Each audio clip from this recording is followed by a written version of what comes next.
بنبدأ الحلقة وأوفاليا وسيلفستر بيكونوا بيفطروا بالشكل ده. كل ما تيجي تنظر ليه بتلاقي إن هو عمال ينظر ليها بالشكل ده. بتكون متوترة جدا. أنا بس نفسي أعرف أنت ليه بتنظر ليا بالشكل ده؟ لأن أنت جميلة جدا. بتقول في نفسها يا ربي بالطريقة دي أنا هصب عصري الهضم. من طريقة نظرته ليا بالشكل ده يبدو كأنه فعلا بيحبني، وأحيانا لا يبدو كذلك. أعتقد إن أنا فعلا سطحية جدا وأقع في حب الوجوه الجميلة. الشخص ده لازم إن أنا أبتعد عنه شوية. أنا هخرج في نزهة قصيرة. هاجي معاكي؟ لا شكرا، أنا عايزة إن أنا أروح لوحدي. مش عايز. إيه؟ طيب ليه؟ لأن الدوقية دي كلها ملكي، وعندما تمشين في أرضي لازم إن أنت تمشي معايا أنا. واو، هي له من شخص طفولي فعلا. أوفيليا ريجن، لما تحبيني هيكون القصر الدوكي ده كله ملكك انت كمان. هعطيكي كل شيء، كل حاجة هتكون بتاعتك انت يا أوفيليا. هي إيه؟ أنت قلت إيه دلوقتي؟ زي ما توقعت، يمكن التعامل معك بالمال. لدي من المال ما يكفيني مدى الحياة أوفيليا، ووسيلة تشبع العين بمجرد النظر ليها. عشان كده انت عايزة ايه تاني؟ هي بقى يا أوفيليا، ايه رأيك ان انت تقضي حياتك كلها معايا؟ قلتي أوفيليا. انا انا الامر يعني ان جلالتك، جلالتك. نيل، انا اسف سيدي. طبعا سيلفستر في الوقت ده بيكون عايز ان هو يقتله. لقد علمنا ان عائلتي الماركريز ريتشل وامبراطور سيقيمون حفلا خيريا. ايه؟ انت قلت ايه؟ بتقول في نفسها أليس كليان يحقق سرا في قضية التجسس وفي هذا التوقيت يقومون حفلا؟ طب ازاي؟ هما مش المفروض ان هما فلسوا؟ لسه ما فلسوش. واضح ان هم يخططون لجمع التبرعات وبعد كده يهربوا. لازم ان احنا نذهب الى الحفلة دي. هو انت اوفاليا هتيجي معايا؟ ايه؟ وايه اللي يخليني اجي معاك؟ علينا ان نؤدي الرقصة الاولى مع بعض. يا ربي الرقصة الاولى دي مش هتنتهي ابدا. ثم ان وجودك هيسهل الحصول على الادلة بفضل استحضار الارواح. عشان كده انت مهمة جدا ان انت تيجي معايا. ايوه، لكن ذلك في مصلحة ولي العهد مش كده؟ مش انت كنت بتكرهه؟ ايوه انا بكرهه، لكن بما ان ولي العهد بدأ التحقيق بالفعل فإن تدخلي قد يبدو كأنني أسرق إنجازه. عشان كده من الأفضل أن تقومي أنت بالأمر بدلا منه. ساعدينا هذه المرة فقط وخذي شيئا بالمقابل. طيب ماشي، مفيش مشكلة، لكن مرة واحدة فقط. من دلوقتي لا تقتربي حتى من ولي العهد. فهمتي أوفيليا؟ هو لو اقتربتي، لو اقتربت هتعمل إيه؟ هغضب. نعم، هو ده كل حاجة؟ طبعا بتكون فاكر إن هو هيقول لها مثلا هحبسك أو هقتلك. طبعا بتقعد تضحك عليه. طيب خلاص ماشي. لا يبدو عليه ذلك، لكنه لطيف بشكل خفي جدا. ايه ده؟ سيلفستر لطيف؟ ايه اصلا اللي انا بفكر فيه ده؟ وانا من امتى اصلا وانا بفكر في كده؟ سيدتي، انا احضرت الفساتين. نعم، سمعت انك ستحضرين الحفل الخيري بعد ايام. اخترت فساتين القي نظر عليهم سيدتي. شكرا ليكي. بما ان هو هيكون حفل خيري ظننت ان المظهر الهادئ سيكون مناسب ليكي، وهذا الفستان المخملي اخترته لان هو هيليق بيكي. اه، احب ملمس المخمل. ده الشيء اللي قاله لي سيلفستر. طيب انا هختار الفستان المخملي ده، رائع جدا. لكن انا مش فاهمه انا ليه اخترت ده تحديدا. وبعد كده بنيجي في يوم الحفل. يبدو ان الامير التاني فرضت عليه عقوبه العزله التاديبيه، عشان كده لن يتمكن من الظهور لفتره من الوقت. طيب الحمد لله، الامر كده مطمئن تماما. لكنه ليس مطمئنا بالنسبه لي اوفيليا. كيف تخططين للعثور على الدائره السحريه؟ بتفكري في ايه بالظبط؟ آه الامر يعني بصراحه انا لسه معرفش. نعم، انت بتقولي ايه؟ لكن لابد من وجود طريقه، مش كده ولا ايه؟ انت فعلا غير مباليه ابدا. بتقول في نفسها هو بيقول ايه؟ هو بيهني ولا ايه؟ لكن لما بشوفك اشعر بالطمأنينة في قلبي، وده بيكفي جدا بالنسبة لي. حبيبي، هو انت ليه بتحبني؟ ايه؟ في المرة الماضية ايضا سألتني الى متى سأظل احبك، ودلوقتي بتسأليني مرة تانية؟ لا، كنت اتساءل فقط لماذا بدأت فجأة في الاعجاب بيا. في الحقيقة بدأ ان بدايتنا لم تكن جيدة ابدا، مش كده؟ عشان كده فجأة انت بدأت ان انت تقع في حبي. اعتقد ان انا كمان وقتها جاوبت عليك بطريقة مشابهة. احبك فقط لانه انت. بصراحة مش فاهمة تماما ما معنى شعور الحب. انت قلتي ان انت بتحبي ولي العهد مش كده؟ عشان كده المفروض تبقي فاهمة ايه هو شعور الحب. كنت اعتقد ذلك في الماضي، لكن دلوقتي لا استطيع التأكد ما هو شعور الحب بالظبط.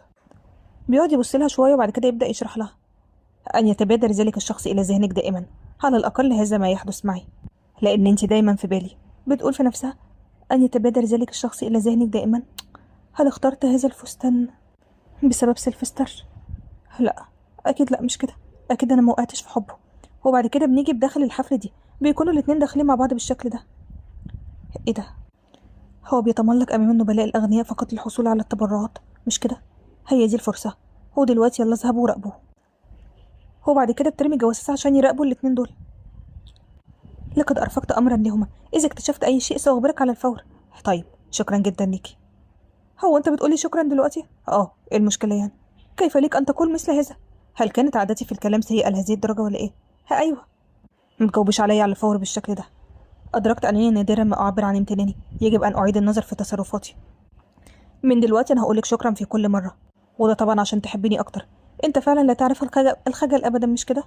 هل يبدو الأمر بالنسبة ليكي في كل مرة أقول لك شيئا بالشكل ده أشعر بتوتر شديد شديد جدا أوفيليا؟ إيه ده؟ فعلا؟ أيوه. أنا بس عايزك إن أنت تعرفي، أريدك أن تعرفي أن كلامي ليس بلا معنى أبدا أوفيليا، وإن أنا مستحيل إن أنا أقول كلام عشوائي. بيقعد ينظر ليها وبيقول في نفسه: ماذا علي أن أفعل لتقتربي مني؟ أعمل إيه عشان تحبيني أوفيليا؟ هل أغير خطة الأغواء وأنفق الكثير من المال؟ أيوه، هي بتحب المال، وبالشكل ده هي هتحبني. سيمون ولي العهد بيدخل دلوقتي، وفجأة بتلاقي ولي العهد كليان بيدخل الحفلة دي. ايه ده؟ هو جه لمراقبة تحركات ماركريز ريتشل وماركريز امبر مثلنا ولا ايه؟ من المحتمل فعلا ان هو جه عشان يراقبهم. هو دول الاتنين جواسيس وهم جايين عشان يكشفوهم. لقد مضى وقت طويل. شكرا جدا لك على قدومك. لم اكن اتوقع ابدا قدوم صاحب السمو. لو كنت اعرف لكنت قد استعددت اكثر. لكن واضح ان كليان جه عشان حاجة تانية خالص. بيقعد ينظر الى اوفيليا بالشكل ده، وبيكون واضح ان هو غاضب جدا. مرحبا بك يا صاحب السمو. لقد مضى وقت طويل منذ اخر لقاء لينا. ولكن في اللحظة دي عينه ما اتشالتش من عليها، وده طبعا بيخلي سيلفستر بيكون غاضب جدا. أوفيليا، هل تريدين الرقص معي؟ ايه؟ الرقص؟ بتقول في نفسها: ايه ده؟ الرجل ده هو اللي بيتصرف بالشكل ده. قلت له ان انا بحبه ومش عايزاه، وهو لسه مصر. ليس من اللائق ان تطلب الرقص الان. انا بقدر اقتراحك يا ولي العهد، لكن انا برفض بأدب، لان انا لازم ان انا ارقص مع زوجي. نعم، انت بتقولي أوفيليا. أوفيليا، أليس من الأفضل إن أنت تتوقفي عن مضايقتي؟ خلاص، لحد إمتى هتفضلي إن أنت تمطلي بالشكل ده؟ أنت بتعمل إيه دلوقتي؟ أنت اتجننت؟ أوفيليا، أنت بتحبيني أنا مش كده؟ قولي لي إن أنت بتحبيني، وإن أنت بتعملي كل ده بس عشان تلفتي نظري. يلا اعترفي أوفيليا. أنا أخبرتك بالفعل أن الأمر لم يعد كذلك. بتقولي كده بعد أن ظللتي تطارديني بإلحاح طول الوقت ده. هو دلوقتي لما أعجبت بك جاي تقولي لي إن أنت مش بتحبيني؟ طب إزاي؟ واضح إن أنت غيرتي خطتك تماما، مش كده؟ طيب، أنا بس هجاريك المرة دي، عشان كده تعالي معايا وخلينا نرقص. بتقول في نفسها: فعلا لا يمكن التفاهم معاه، هو لسه مصر. لكن أنا مش فاهمة هو ليه بيعمل كده دلوقتي. أوفيليا الحقيقية كانت بتطارده ليل نهار، وهو كان بيكرهها وكان مستعد إن هو يقتلها، لكن هو دلوقتي بقى مهووس. بس أعتقد إن هو وجهة نظره طبيعية. أنا كنت المفروض إن أنا بطارد كليان طول الوقت ده عشان أغويه، عشان كده من الطبيعي إن هو يسيء الفهم، مش كده؟ لكن بصراحة لولا الصفقة التي عقدتها مع سيلفستر لما رغبت أصلا في التورط معاه، بل لما تبادلت مع أي حديث أصلا، في الواقع كنت أفكر في سيلفستر أكتر بكتير من تفكيري في كليان. كان الشخص ده بيشغل تفكيري في كل حاجة. بالنسبة لي الأمر بالشكل ده، حتى اختياري للفستان ده كان لأنني تذكرت ما قاله سيلفستر عن حبه للملمس المخمل. بس يا ترى أنا كنت بفكر فيه بدون أي وعي. منذ أن تكست كنت دائما برفقة سيلفستر في كل ما أفعله، ومع مرور الوقت أصبحت اللحظات التي أقضيها معها مريحة وممتعة جدا، وفجأة صار كل ما في ذهني هو في سيلفستر. ما فيش يوم بيمر غير وأنا بفكر في سيلفستر، وبتمنى إن أنا أشوفه طول الوقت. معقول أكون أعتقد إن ما فيش إجابة تانية للشيء اللي في راسي. أنا وقعت في حب سيلفستر. بصراحة أنا لا أحب سموك على الإطلاق، ولا عمري حبيتك ولا عمري حتى أحبك. الشخص الوحيد اللي أنا بحبه هو زوجي سيلفستر. هو مش كده وبس، أنا كمان بحبه حبا يفوق كل الوصف والتوقعات. هو حبي حياتي كلها. إيه؟ أنتي بتقولي إيه أوفيليا؟ عزيزي مالك؟ أنت كويس؟ طبعا سيلفستر من الصدمة بيكون قلبه هيقف، مش بيكون مصدق أبدا نفسه إن هو بيسمعه. سيلفستر مالك؟ أنت كويس؟ في أي حاجة؟ إيه؟ أيوه، أنا كويس تماما. أنا سعيد، بس هو ده كل ما في الأمر. أنا مش مصدق نفسي إن أنتي قلتي كده. بتقول في نفسها: إذا فكرت مليان فقد يكون ما فعلته دلوقتي بمثابة اعتراف بحبي لسيلفستر، مش كده ولا إيه؟ أعتقد إن أنا اتجننت تماما، لكن أنا في نفس الوقت كنت عايزة إن أنا أبعد كليان عني. أوفيليا، هو أنتي بتهزري معايا دلوقتي؟ كنتي بتحبيني وبتلاحقيني بكل شغف، وكانت كل كلماتك تؤكد لي إن أنا أثق بيكي وحدك، مش كده؟ هو دلوقتي خلاص ما بقتش أحبك. قلبي اتغير تماما. بيقول في نفسه: كنت بتمدي يدك ليا مدعية الحب، ودلوقتي فجأة بتقولي إنك تحبين سيلفستر. طب إزاي؟ يعني بعد ما خلتيني أقع في حبك تعملي كل ده؟ لا يمكن. هل هذه محاولة لإثارتي بالغيرة؟ أيوة، هي كده عايزة أغير، مش كده؟ لابد أن هذا هو السبب، إنها تتعمد التصرف هكذا ما دامت لا تزال معجبة بي. كيف تجرؤين على أن تجعلني أشعر بهذه الخيانة؟ مش هسيبك تفلتي أبدا أوفيليا، أبدا. اسمعوا انتوا الاتنين، أنا هخليكم تندموا على ما حدث اليوم بلا شك. فهمتوا؟ هخليكم تندموا. سموك انتظر. بتطلع له لسانها وبتقول له: أنا مش خايفة على الإطلاق، اعمل اللي تعمله. مش كده ولا إيه يا عزيزي؟ هو بما إن سيلفستر ما بيحبش يضيع وقت أبدا، بيقرب منها وبيكون على وشك إن هو يقبلها. إيه ده؟ استنى، أنت بتعمل إيه؟ سيلفستر، أنت ليه بتقرب مني بالشكل ده؟ ولا حاجة، أنا بس كنت عايزة إن أنا أقبلك. نعم، أنت بتقول إيه؟ أنا بحبك وأنت كمان بتحبيني، مش كده؟ عشان كده إيه المانع؟ أيوة فعلا، لكن يعني أليس هذا ممكنا؟ لا، الأمر يعني إن بص، أنا ما عنديش مانع، لكن أليس هنا الكثير من الناس؟ أنا مكسوفة ومحرجة جدا. إذا تقصدي إن مفيش مشكلة إن أنا أبوسك لو كنا أنا وأنتي بس لوحدنا، مش كده؟ وبعدها بيمشوا يروحوا على منزلهم. بتقول في نفسها: أنا شعرت بتوتر شديد جدا لما قلت الشيء ده. عزيزي، مش أنت شايف إن أنت قريب مني جدا؟ لأني أريد أن أكون بقربك. أنت أيضا قلتي أنك تحبيني، مش كده ولا إيه؟ من ساعة اللي حصل ده وهو لازق ليها بالشكل ده ومش بيفارقها أبدا، مش مصدق نفسه وخايف إن هي تهرب منه. هو ما عندوش أي حاجة تانية عشان يقولها. أنا حاسة ببعض الحزن. عزيزي، أنت تتصرف قليلا مثل الأطفال، مش واخد بالك ولا إيه؟ الرجال يصبحون كالأطفال عندما يقعون في الحب. هو أنت فعلا بتحبني؟ سيلفستر، مالك؟ أنت ليه مش بتجاوب عليه مباشرة؟ أنت وكلامك وتصرفاتك مختلفين تماما. بحبك يا أوفيليا، أكتر من أي حاجة تانية في الدنيا. أنت كل حياتي. أوفيليا، إيه رأيك إن إحنا ننام مع بعض الليلة؟ بتكون مصدومة جدا وبتقول في نفسها: يا ربي، أعمل إيه في الورطة اللي أنا ورطتها لنفسي دي؟ من الناحية التانية عند الحرباية دي، والمفترض إن ولي العهد بيحبها، في الفترة الأخيرة أصبح سموه غريب جدا. ألا يبدو أنه يقترب كثيرا من أوفيليا. لم يزورني ولم يبعث لأي رسالة لي. هل يمكن أن يكون قد لاحظ ما حاولت فعله لها في مسابقة الصيد؟ هو اللي اتغير معي بالشكل ده؟ سيدتي، لدي رسالة لك. إيه؟ رسالة؟ أكيد رسالة من ولي العهد، مش كده؟ إيه ده؟ الشخص اللي أرسل لي الرسالة دي هو الأمير التاني لارجو. تعالي إلى قصري دلوقتي فورا. لماذا يستدعيني سمو الأمير التاني في هذا الوقت؟ ينتمني حدث سيء جدا. ولكن لقد قال لي سمو مؤخرا كلمات غريبة جدا. هل يعقل أنه لم يعد يحبني بعد الآن؟ هل لأنني أصبحت أبدو مختلفة عن تلك الصورة البريئة وغير المؤذية التي كان يفضلها فيا؟ أنا بدأت بالفعل في إجراءات الطلاق من زوجي، ودلوقتي لا يمكنني التراجع أو تغيير أي شيء. لو انتهى بي المطاف بأن يتخلى عني سمو بعد كل ده. بتتخيل إن الناس بيقولوا لها: إيه ده، كونتيسة فلورا؟ لا، انتي حتى ما بقيتيش كونتيسة حتى من دلوقتي. لقد سمعنا أنك خنتي زوجك وحاولت التقرب من ولي العهد، ولكن تم التخلي عنك في النهاية من ولي العهد. هذا ما يحدث عندما يتطلع شخص من عامة الشعب إلى شجرة لا يمكنه تسلقها أبدا. أردت أن تصبحي إمبراطورة، لقد كان ذلك مجرد أضغاث أحلام، مش كده؟ لا، لا أريد العودة إلى تلك الحياة التي يشاع فيها إلي ويسخر مني الجميع مرة تانية. أبدا، لا يمكنني العيش في مثل هذا الهوان. مش هينفع أبدا أن أنا أعيش الحياة دي من تاني، أبدا. عشان كده لو كان بإيدي إن أنا أعمل أي شيء مش هتردد أبدا. هي أنتي؟ نعم يا سيدتي. ارسلي ردا إلى الأمير التاني، اخبريه بأنني سآتي المقابلة قريبا. بيكون قررت إن هي تتعاون مع الأمير التاني رارج، واللي بيكره أخوه ولي العهد. أنا قلت فعلا إن أنا بحب سيلفستر.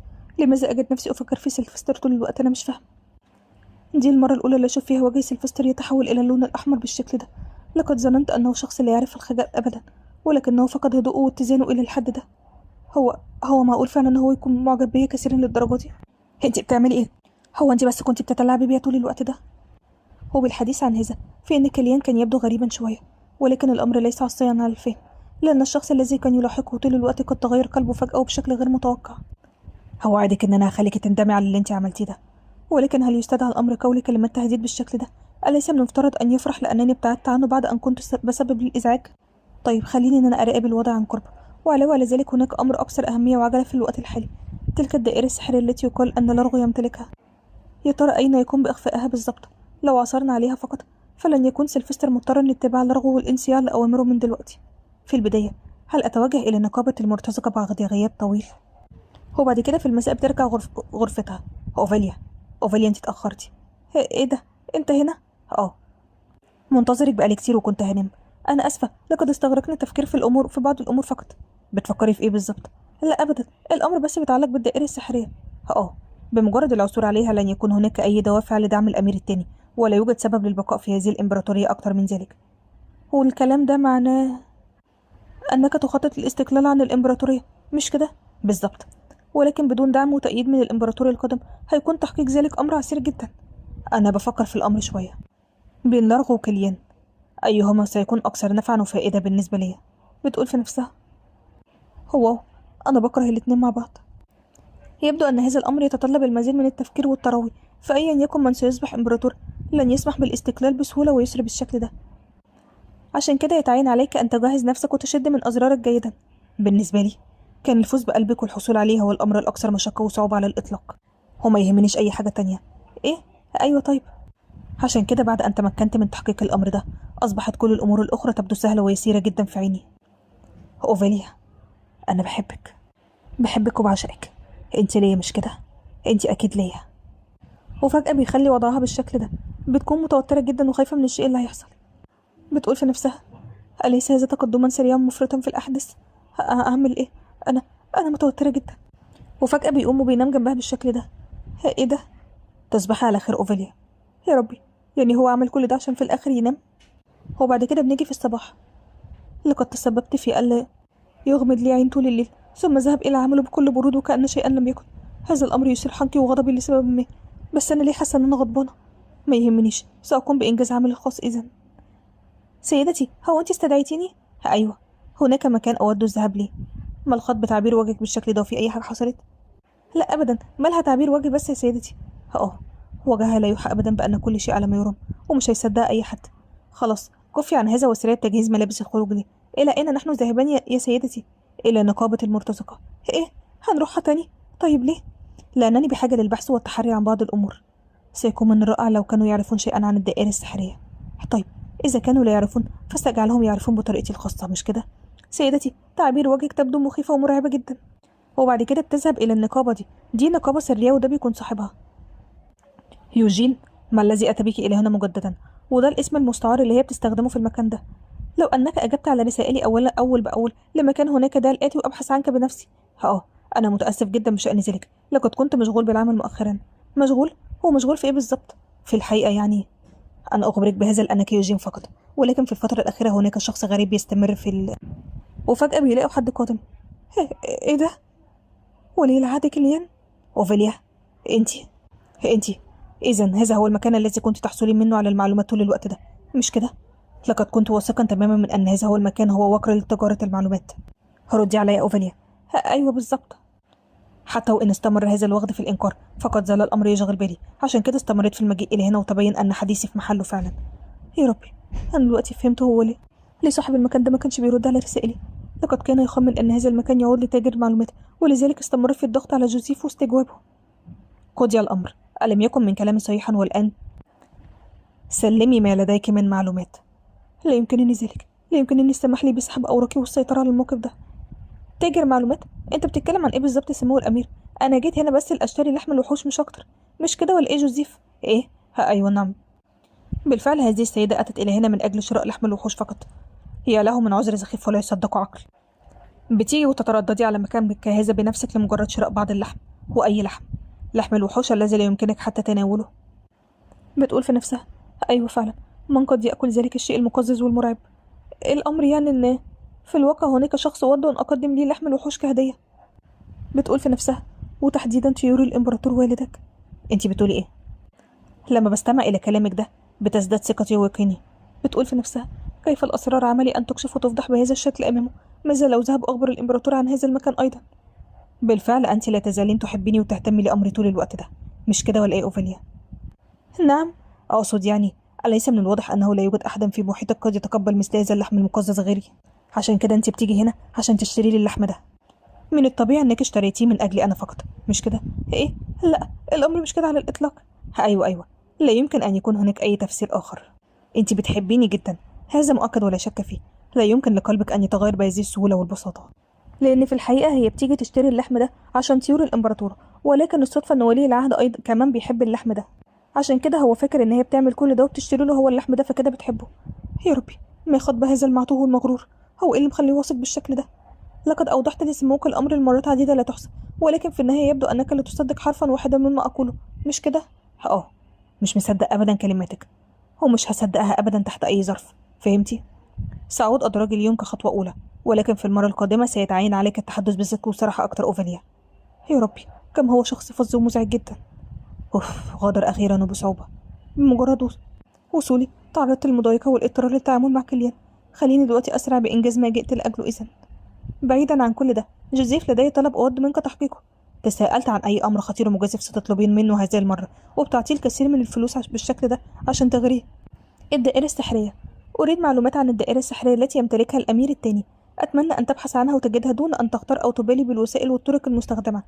اعمل أي حاجة في سبيل إن أنت تبحث عنها.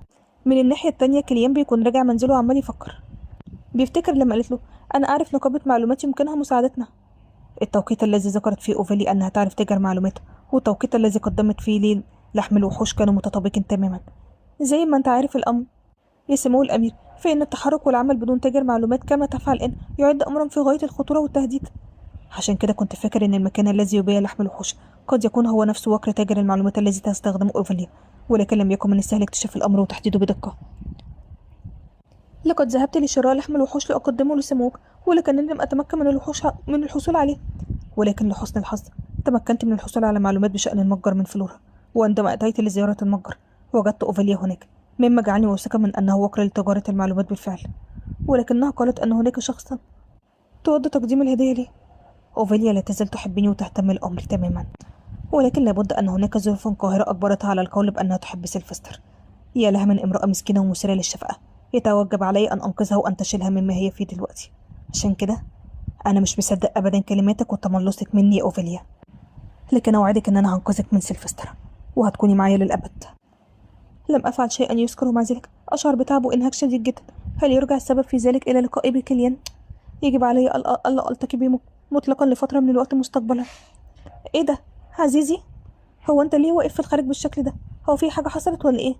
كنت مستنيكي. كنت مستنيني أنا؟